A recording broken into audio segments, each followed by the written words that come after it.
عربی حکایت ہے کہ ایک دیہاتی شخص یعنی بدو نے اپنی چچا زاد سے شادی کی اور اللہ نے اسے یکے بعد دیگرے 9 بیٹے عطا کیے۔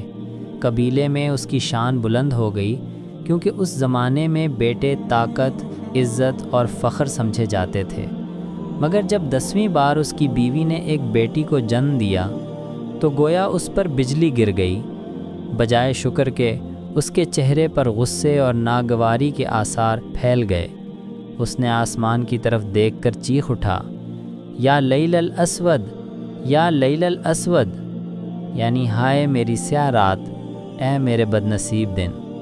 اس نے اپنی بیچاری بیوی سے منہ موڑ لیا اور اس ننھی کلی کو اپنے لیے منحوس سمجھ بیٹھا۔ اس کی نگاہ میں بیٹی جرم بن گئی اور اس کی ماں مجرم۔ بیٹی کے وجود کو گویا اپنے لیے عار سمجھا۔ وقت گزرتا گیا، ماہوں سال کی گردش جاری رہی، بیٹے جوان ہوئے، شادیاں ہوئیں، ان کے نئے خیمے آباد ہوئے، اور پھر ایک دن وہ باپ جو کبھی قبیلے کا فخر سمجھا جاتا تھا اندھا ہو گیا۔ آنکھوں کی روشنی جاتی رہی، طاقت کا غرور مٹ گیا اور وہ بوڑھا اپنے خیمے میں تنہا رہ گیا۔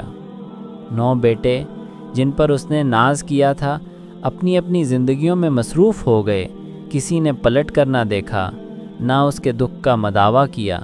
وہ سب جو کبھی اس کی طاقت تھے اس کی کمزوری بن گئے۔ مگر وہ بیٹی، وہی جسے اس نے لیل الاسود یعنی سیاہ رات کہا تھا، جب یہ خبر سنی کہ اس کا باپ نابینا ہو گیا ہے، دل تھام کر دوڑ پڑی۔ اس نے نہ شکایت کی، نہ ماضی کو یاد کیا، بس خاموشی سے باپ کے خیمے میں داخل ہوئی۔ اس نے اس بوڑھے کمزور جسم کو نہلایا، خیمہ صاف کیا، کھانا پکایا، پانی رکھا۔ اس کے ہاتھوں کی نرمی، اس کی سانسوں کی خوشبو، اس کی خدمت کا خلوص، سب کچھ اس باپ کے دل میں ایک اجنبی سی راحت پیدا کر گیا۔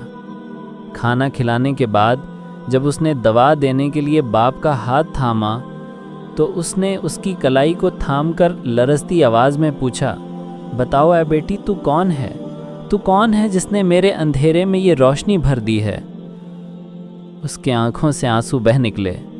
اس نے رندھی ہوئی آواز میں کہا، میں ہوں، تمہاری لیل الاسود، تمہاری سیاہ رات۔ یہ سننا تھا کہ اس بوڑھے کی آنکھوں سے بھی آنسو بہہ نکلے۔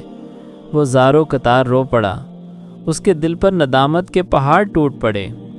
اس نے بیٹی کے ہاتھ تھام کر کہا، بیٹی، مجھے معاف کر دو۔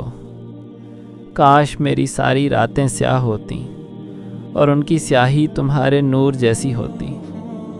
پھر اس نے اپنے دل کی آگ کو ان اشعار میں ڈھالا جو مشہور ہو گئے۔ ان اشعار کا ترجمہ ہے، کاش تمام راتیں سیاہ ہوتیں، اگر خوشی ان سیاہ راتوں میں ہی چھپی ہے۔ اگر وقت واپس آ جائے تو میں اسے سب سے پہلے اور سب سے آخر تک چاہوں گا۔ میرے زخموں کا مرہم کوئی نہیں سوائے اس کے جو میرا حال پوچھتی ہے۔ 9 بیٹے، سب سرکش، سب بے وفا، کسی نے میری خیر نہ پوچھی، مگر ایک ہے جو ہر دن میرے سامنے آتی ہے، جس کی خوشبو کستوری اور عود کی طرح میرے خیمے کو مہکاتی ہے۔ یہ ہے اس بدوی باپ کی کہانی جس نے بیٹی کی قدر دیر سے سمجھی، مگر جب سمجھی تو اپنی دنیا اور اندھی آنکھوں دونوں میں روشنی بھر لی۔ بیٹیاں عار نہیں ہوتیں، رحمت ہوتی ہیں۔ وہی دلوں کے زخموں پر مرہم رکھتی ہیں، وہی بوڑھوں کی تنہائیوں کو جنت بنا دیتی ہیں۔ اور اگر آپ نے یہ قصہ مکمل پڑھ لیا ہے تو درود بھیجیں اپنے نبی رحمت صلی اللہ علیہ وسلم پر، جنہوں نے فرمایا تھا، جس نے 2 بیٹیوں کی پرورش کی یہاں تک کہ وہ جوان ہو گئیں، قیامت کے دن وہ میرے ساتھ یوں ہوگا۔ اور آپ صلی اللہ علیہ وسلم نے اپنی 2 انگلیاں ملا دیں۔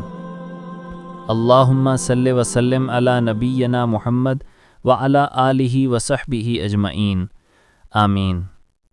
اگر آپ کو یہ ویڈیو پسند آئی ہو تو چینل کو لائک، سبسکرائب اور شیئر ضرور کریں تاکہ ایسے مزید دل کو چھو لینے والے واقعات آپ تک پہنچتے رہیں۔